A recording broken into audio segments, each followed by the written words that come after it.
बेताब न हो शादी के लिए, हो जाएगी तब पछताओगे।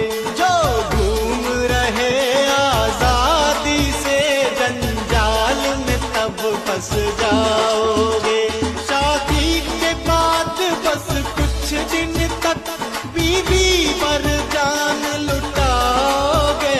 शादी के बाद बस कुछ दिन तक बीवी पर जान लुटाओगे।